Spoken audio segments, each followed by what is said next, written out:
महिला जासूसी कांड में उस महिला के पिता ने सुप्रीम कोर्ट में अपील की है कि इस मामले की जांच न की जाए। आपको बता दें, जासूसी कांड को लेकर सियासी पारा इन दिनों काफी गर्म है। पहले केंद्र सरकार की तरफ से कहा गया था कि जल्द ही इस पर जज की नियुक्ति करके जांच की सुनवाई शुरू होगी, लेकिन बाद में कहा गया कि केंद्र सरकार ने उस फैसले को टाल दिया। और अब यह खबर आ रही है, जासूसी कांड में लड़की के पिता ने सुप्रीम कोर्ट में जांच रोकने की अपील की है कि इस पूरे मामले की जांच ना की जाए। प्रभाकर मिश्रा हमारे संवाददाता इस वक्त जुड़ रहे हैं। प्रभाकर, क्या कुछ अपील किया है उस लड़की के पिता ने? देखिए, जो पिटीशन लगाई गई सुप्रीम कोर्ट में, उसमें निजता के अधिकार की दुहाई दी गई है और लड़की के पिता की तरफ से ये कहा गया है कि अगर इस मामले में किसी भी तरह की जांच होती है तो राइट ऑफ प्राइवेसी का उल्लंघन होगा, लिहाजा किसी प्रकार की जांच से रोका जाए। केंद्र सरकार सुप्रीम कोर्ट से इस तरह का निर्देश देने की बात कही गई है। इस याचिका पर सुप्रीम कोर्ट से केंद्र सरकार और राज्य सरकारों को नोटिस जारी किया है, जवाब मांगा है। मामले की अगली सुनवाई 9 मई को होगी।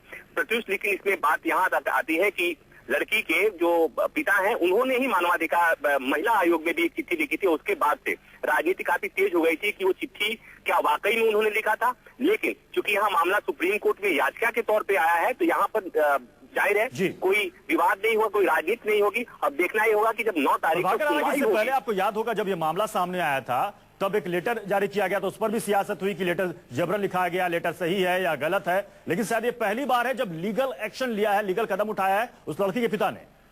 निश्चित तौर पर लड़की के पिता की तरफ से एक बार ये कहा गया कि जो भी हुआ, जो भी सर्विलांस हुआ, उस परिवार के उनके कहने पर हुआ था और परिवार पहले से एक दूसरे को जानता था। दूसरी बात, जब महिला आयोग को लड़की के पिता की तरफ से चिट्ठी लिखी गई और ये कहा गया कि नहीं, ऐसा कोई भी निजता के अधिकार का उल्लंघन नहीं हुआ है, लिहाजा जांच की जरूरत नहीं है। और तीसरी बात, अब सुप्रीम कोर्ट में लीगल फोरम पर जब बात आती है और देश की सबसे बड़ी अदालत में जाकर ये बात कही जाएगी कि जांच की जरूरत नहीं है, तो निश्चित तौर पर मोदी के लिए, नरेंद्र मोदी के लिए एक बहुत बड़ी राहत की बात होगी। जहां पर लड़की के पिता जाकर ये कहते हैं कि अगर कोई जांच होती है तो निजता का उल्लंघन होगा, तो अब देखना होगा कि जब 9 मई की सुनवाई होगी सुप्रीम कोर्ट का रुख क्या होता है।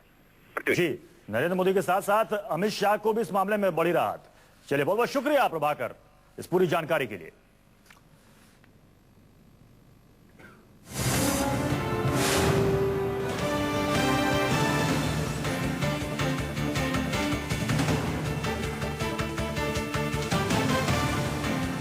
तो सुप्रीम कोर्ट में लड़की के पिता ने जासूसी कांड मामले में अपील की है कि इस मामले में जांच ना हो। 9 मई को अब इस मामले में अगली सुनवाई होगी सुप्रीम कोर्ट में।